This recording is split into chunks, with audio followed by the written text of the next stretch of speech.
Hi everyone, this is our second video for our NASA project given to us by NASA, sending a rover to Venus. It's pretty exciting. This is our headquarters given to us by the coronavirus. This is a little while ago, so we wanted to be in a well-ventilated area and kind of be a little bit separate from each other. But seeing how things have picked up, we'll probably be somewhere else next time. Today we're going to go over the brainstorming ideas of how we want to make this rover, and probably the video after this will be kind of models we've made for our vehicle. So for the first scenario, one thing we want to overcome are obstacles in the way of our rover. And this could be big rocks or walls or things like that. And we want to be able to sense that and be able to turn around if it hits a huge rock or something. If it's a small rock, like less than 0.35 meters, it could just go over it. But if it's bigger than that, what we want to do is we want to create a bumper. And this bumper will be able to hit something higher than 0.35 meters. And once it hits something higher than that, it'll be able to tell it to turn around and go a different direction. So that's pretty simple.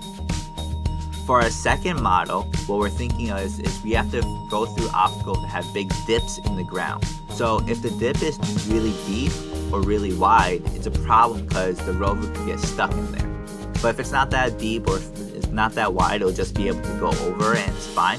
And to help sense this, what we want to do is we want to build a guide wheel. So something to go in front of the rover, being able to detect things in front of it. So it'll be able to detect this dip, and the lever arm would be able to hit a switch because it goes down and then it hits a switch that says, oh, don't go this way, go around.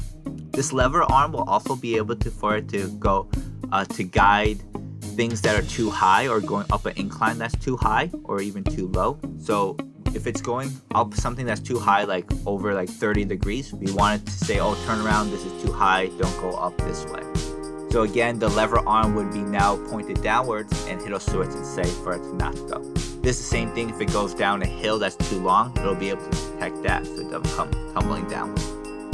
Another way that we also thought we could maneuver this is if we built like a gravity sensor using springs. So as it's going up an incline and it might be too high, what we'd have springs within this rover. So what happens is these springs would be connected to a certain box, a mass. And what happens is as it's going up an incline, the mass would start to slide downwards.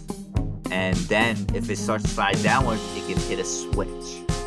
Also, if it's going downward now, the mass would start to slide towards the front of the car, hitting a different kind of switch, which means that it's going to be able to move downward and just saying, okay, move the other way, it's not safe this way, and to go the other direction.